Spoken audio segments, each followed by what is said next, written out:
And he says, I had imposter syndrome. And he said, I went to the mirror and I talked to myself and I said, you can do this.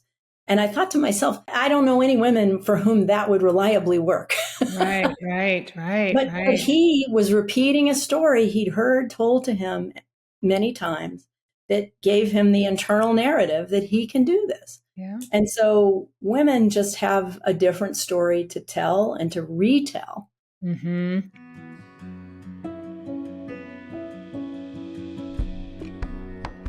Hello, I'm Holly McNeil, and welcome to another episode of Pay Attention. Thank you so much for being here. Me and my guest decided we're going to take a deep breath and have a very relaxing podcast episode here with you today. I met Dana Theus at an international women's conference in Barcelona last year. It was a great experience. I met some great people, and I invited her to be on my podcast because she really speaks to the narrative that women have, myself included, about imposter syndrome and not really taking credit for how amazing that we are. So welcome, Dana, to our podcast. Thank you so much for joining us today. Thank you. And it's so nice to be reunited. That was a lot of fun we had in Barcelona. It was a great experience meeting women from all over Venezuela and Scotland. I think there was a minister from the French government there. It was something. So you have Empower Coaching and Empower Women. So tell us a little bit about yourself, how you got into coaching, what you love about it. And then I want to go into what we think about ourselves. Oh my God. But anyway, please just tell us who you are. So thank you. First of all, this is a wonderful opportunity. And so here's the short version. The short version was I spent the beginning of my career in marketing high-tech services, primarily for tech companies, and launching internet services and programs like when the internet was new back in the Wild West. And I had a blast. Oh my God. And then I went out on my own and I was doing strategic marketing. And I kept talking to these executives, mostly of small and medium-sized companies, about their marketing challenge. We want a new logo. We're having market challenges. What should our strategy be? And the more I talked to them, the more I realized their biggest challenge was that they personally were all caught up in their ego was caught up in their business. Their definition of success was more about themselves than the company, and they couldn't get out of their own way. Some of them knew this, some of them didn't. They started calling me their corporate psychologist, which I am not. I'm not either a psychologist or a corporate psychologist. And what I realized was I was having more fun talking to them about themselves than about their company. Love it. And so I became a coach. And I wanted to help executives, find their center and succeed themselves by the success of their business. And I started doing research on leadership and stuff like that. And I started finding all this great research on women and what great leaders women were. And I was like, I'm a woman leader. Yeah. And no one ever told me that. And I would ask my friends, I said, look at this research. Look what it says about what great leaders women are. And they'd go, I didn't know that. So I started writing about it. And the more I wrote about it, the more, my coaching business became eclipsed by the women who were coming to me for coaching, but also just to learn about what authentic feminine leadership could look like. I have a corporate training and coaching practice, leadership development and leadership consulting practice. But the love of my life is working with the individual women who are somewhere on a leadership journey. They may be early or some of them are CEOs. And everybody has the same basic story that women carry inside them about why they can't be powerful. Right. And what I've learned by working in the corporate space too is men have a lot of those same stories, but they manifest. They come from different places. They manifest in different ways. There's not a person on the planet who doesn't have an imposter syndrome sitting inside them. But the way we experience it as a gendered experience is significantly different. And so for women to really step up and be the half of the leadership in the world that we need to learn to retell our stories and see the stories that we're falling victim to and choose how to get out of that into a more powerful way of being. And so that's what I've dedicated my life's work to now at this point. And I still do Empower coaching, but I'm putting more energy these days into Empower Women, which is a Substack that I have run, or I run now. I love that, because I think there's a lot of people out there that can totally relate to that. I was running international hospital projects and working with teams all over the country and all over the world. And it wasn't until later when I was writing my book and I was talking to my read and critique group, and they're like, "Oh my God, wow, that is amazing what you did." And I was like, "It was?" Yeah, still like, still that imposter, like I'm this 6-year-old kid going, "I don't know anything." We don't give ourselves the credit. And so what do you say to that, or what have you discovered about that?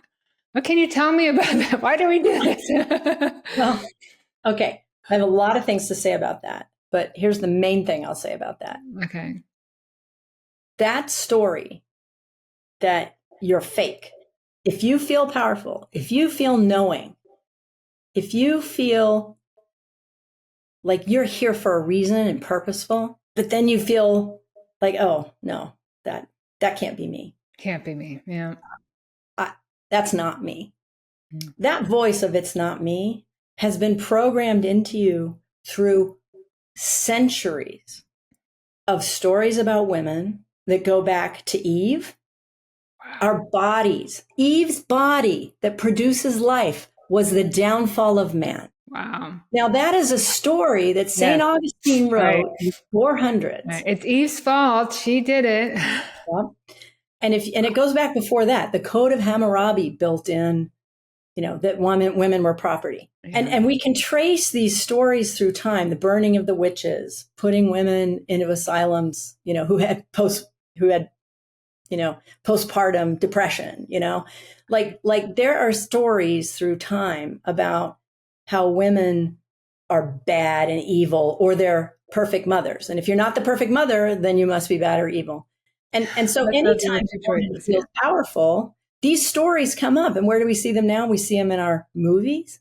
We see them in our headlines. We see them in the manosphere. It's still live. It's still out there.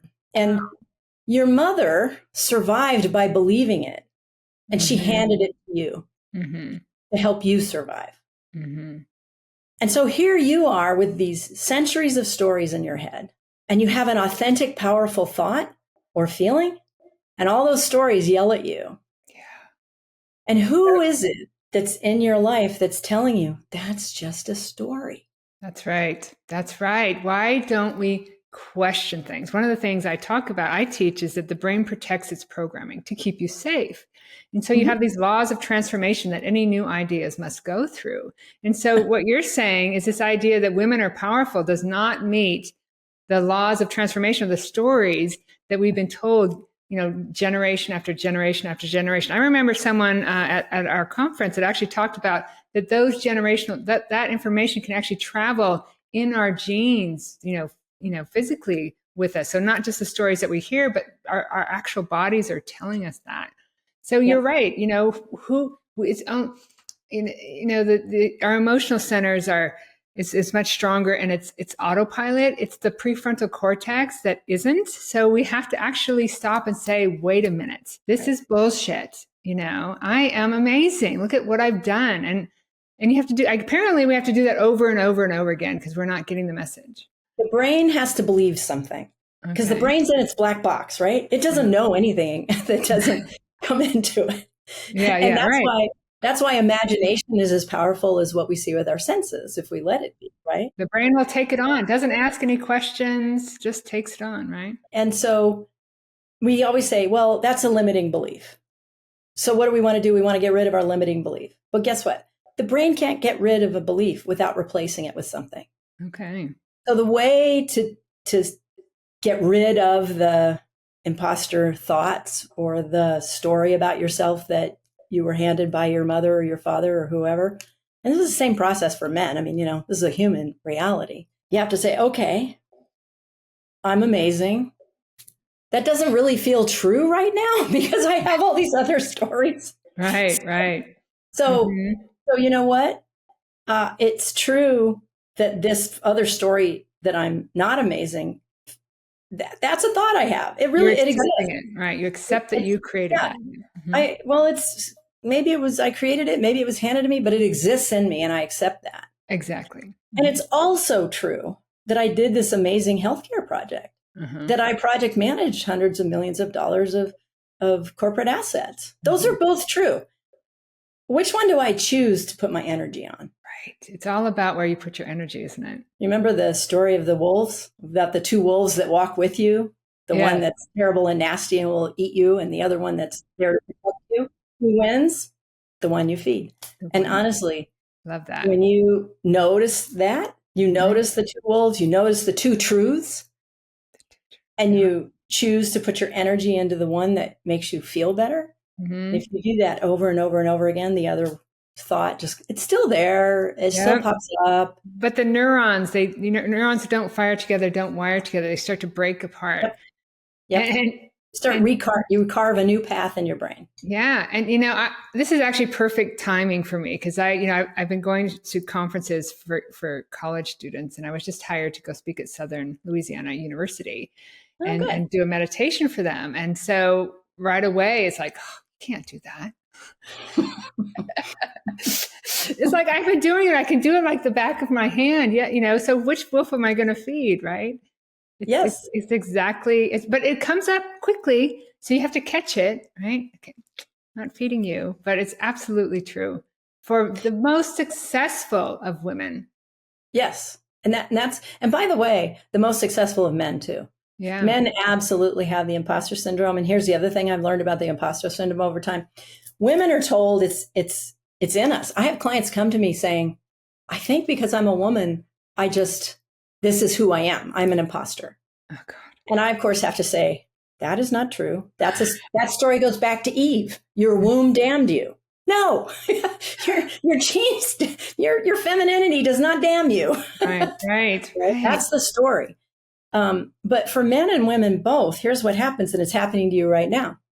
Absolutely. You have a level of confidence in what you have done before because you've done it before. You can ride a bike, maybe, right? Because you've ridden a bike. Yeah. There was a time you didn't ride a bike and you weren't confident, but now that you've ridden a bike a lot, you can do it. Right. So what is confidence? It's simply having done a thing enough to know that if something goes wrong, you can handle it. Yeah. Yes. Yeah. Now, here's the thing. When you get a promotion to a level you've never been at before, or you get an opportunity to speak to a bigger audience, then something unknown, something unusual, something you've never done before, part of you speaks up and goes, you can't do this because it's true. You've never done it. Therefore, you don't know for a fact you can do it. Mm-hmm. However, odds are. Well, but the thing is that you really are an imposter. And that's the truth. You've never spoken to this audience before. You've never spoken to this big an audience. It's a true thing. You're an imposter. You're faking it. Mm-hmm. It's also true. You've been an imposter before. You faked it and you nailed it, and you're going to do it again. Mm-hmm. And when you finish the story, see, the problem is we get stuck on the imposter part of the story, which is a true story. Right. But when we finish the story, which is, yes, I am an imposter and I can totally nail this because I do it every time. Right. And if I don't, I'll learn from it and I'll do better next time. Right. You finish the story of the imposter and then you go do it and you're no longer an imposter for that. You'll be an imposter for something else because you'll always take on something you've never done before. I've never thought about it that way, that you're an imposter. What's the definition of imposter? That what is the definition of imposter? I think the imposter is you say you're somebody you're not. And the thing is the reason that that's true is like, I'm just making this up for you. Let's say the audience is bigger, that it's a bigger audience, that's the intimidating factor. And if it's true that you've never spoken to an audience that big, but when you put your application in, you're like, I speak to big audiences. Yes, my audiences love me, right? Mm-hmm, so you were kind of an imposter for that moment, larger group, right? Mm-hmm. And as soon as you speak to that larger group, you'll be an imposter for a bigger group, right? And in the sense that you're saying something you're not, you're saying you're somebody you're not. And we all have to do that. We have to say something about ourselves that speaks to our potential. And it's not that we're not that, it's that we're not that yet. And so when we're building our confidence to do things we've never done before, to take on bigger challenges, to take on risks and bigger rewards, we have to believe in our potential. We have to believe that we can do something we've never done before. That's how we succeed. And that part of it is actually requires us to be, quote, the imposter. Interesting. So basically what you're saying is it's okay to see that part of you that hasn't done something before. Correct. But giving yourself enough confidence and compassion, understanding and belief that you can do it. You can't get a promise from the universe that you won't fail. True. And that feels uncomfortable. Yeah. Because we don't want to fail. Can't get a promise from the universe that you won't fail. That's true. The universe is showing us in everything, what our blockages are, what we need to set ourselves free. And sometimes failing is part of that. So you're absolutely right. But I guess knowing that, just to be okay, I'm going to go and give it my best and be there with my heart open and, do what I can. Right. Yeah. You're going to learn from it either way. And that's the deal you make with the universe, which is if you have my back on this, I promise I'll learn. I promise I'll do as good as I can and I'll do better next time. Yeah. And that attitude and the other one, I used to interviews for a few years. I interviewed CEOs on a radio show a lot. And they were CEOs of small companies, but many of them were immigrants. They'd started with nothing. They were, they built an IT firm or built some kind of a plumbing company or maybe a bank, right? And everyone, I'm like, what's the secret? They're men, they're women, they're immigrants, they're American born, they're white, they're black, they're brown, they're pink, they're blue, what are the common elements of success? And there was only one thing I found, and that was they never gave up. Nice. No matter what the setback was, they never gave up. They never believed they couldn't come out of it better. Yeah, let's talk about the definition of success. Recently, I've revamped my own definition of success because in going to these conferences, I realized I was talking at these students and not to them, right? And so my definition of success is to go there with my heart open.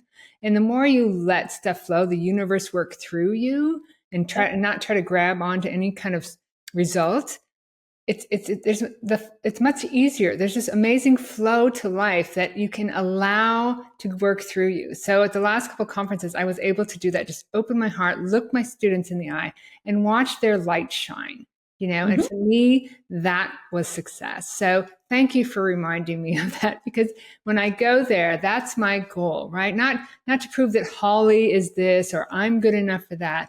My goal is to be there authentically in the present moment with my heart open, connecting with those students. And I'm sure I will learn from it for sure. And I will say too, because not all our listeners are like us, not all inspirational speakers and writers and things like that. The reason that approach you just articulated will be successful is because you define success.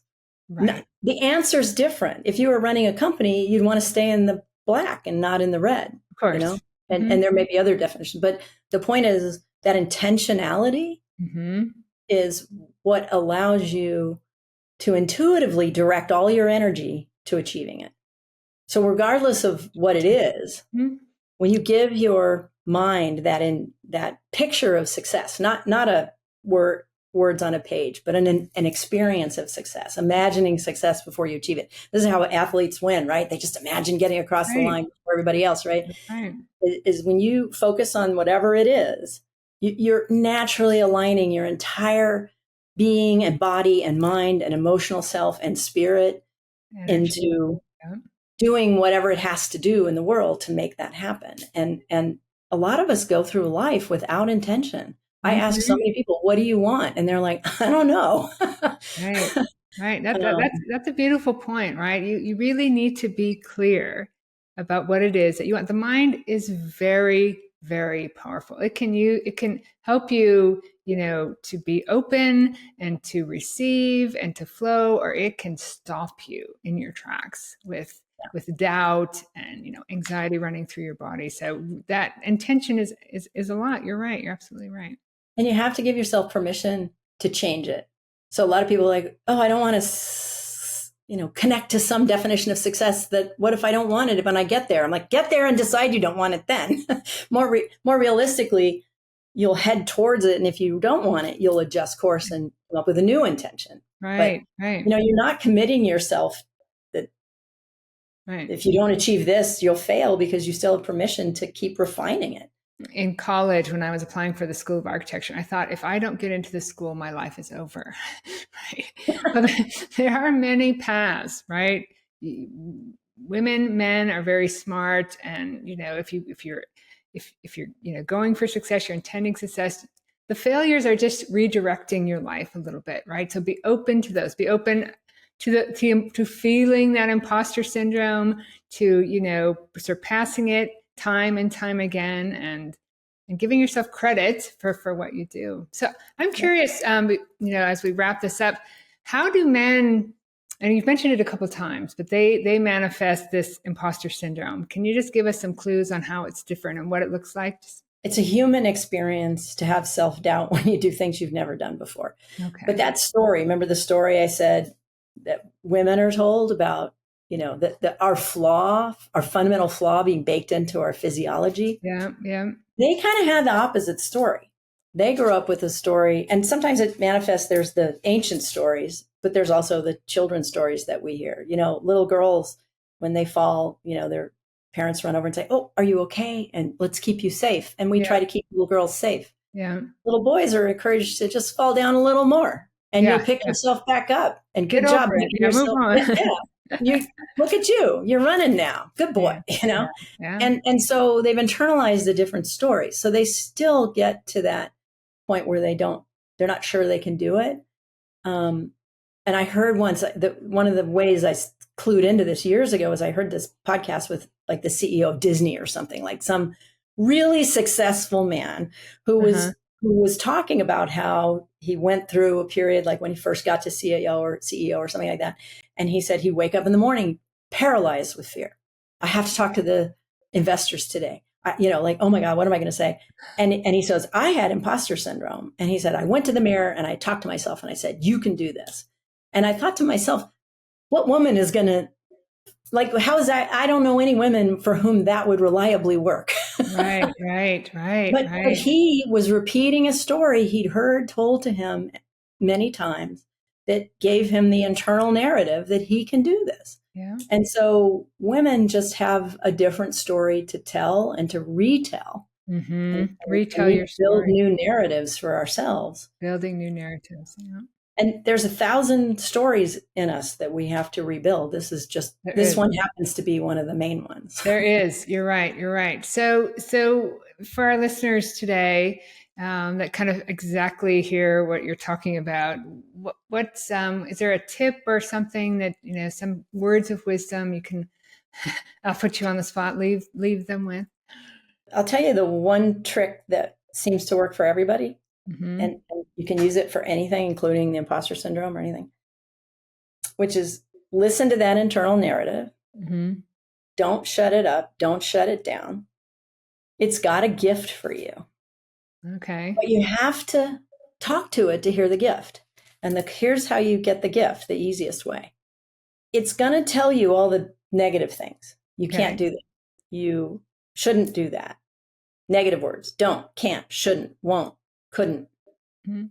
Write them down. Just let them be. There is a truth in them. Just let them be. And then say, okay, great, thanks. Now I feel shitty. This may all be true in some way, in some universe, and I accept that there's truth in here. Now talk to me about all the positive things. What can I do? What will I do? What should I do? What would I love to do? And let those words come, because those words exist. And when we push away the negative, we never get the positive.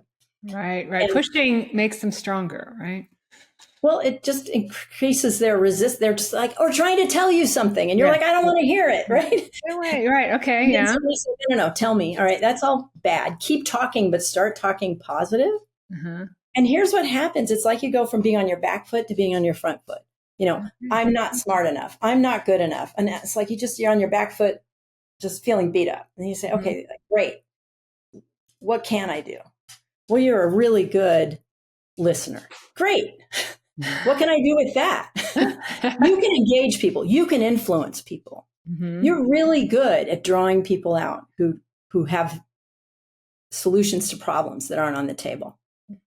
And you just go down the list of the things you're good at, and pretty soon you're leaning forward. You're like, yeah, I'm pretty cool. I like and it. it goes back to the where are you giving your energy? And a lot of times we get so caught up in fighting the bad wolf. Yeah. We're just like, let the wolf walk and turn to the other wolf and ask it to tell you its gifts. I love it. Yeah. Now all of a sudden you're not in a bad place. You're in a good place. Yeah. Dana gave 3 incredible tips at the conference, which I wrote down and can't remember any of them right now. You want to tell us? Yes.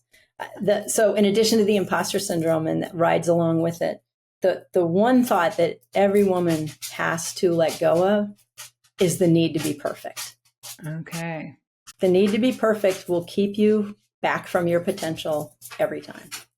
Suck. Well, you are amazing, and I loved your talk in Barcelona, and this has been lovely. So tell our listeners, what are you up to? How can they get a hold of you? What do you want them to know about you? Well, I'm all over social media, not all over, but I'm on LinkedIn and Instagram. And I have a website, Empower Coaching. That's INPOWER coaching.com. But my women's site is empowerwomen.substack.com. And I'm writing there very regularly some pretty extensive essays that kind of goes back to these historic stories we've been told. And I was listening to one before the podcast. Yeah. Yeah. Like listening to the history. Mm-hmm. And then looking at it through a new lens and looking at how we can use it to empower us. And I'm having a lot of fun with that, just learning a ton about the history of being a woman in our world. This is all new. Turn that around. Yeah, this is all new in the last year, right? Yep, exactly. So it's free to subscribe. So empower.substack.com. I love it. That will also be in the show notes. I've met a lot of coaches, and you have a lot of wisdom and a lot of great information, a lot of great tips. So thank you so much for being on the podcast today. And, all of you listeners out there, please go to her website, listen to those essays. There's a lot of amazing information there. So thank you. Thank you. And thank you everyone for listening to another episode of Pay Attention. I am having a great time doing this podcast, and I love all the amazing guests that come on that all point back to the fact that we need to question our thoughts. We need to look at them, and we are so much more than what we think we are, what we've identified as. So go out there, start paying attention today, and I will see you at the next episode. Thank you so much for listening.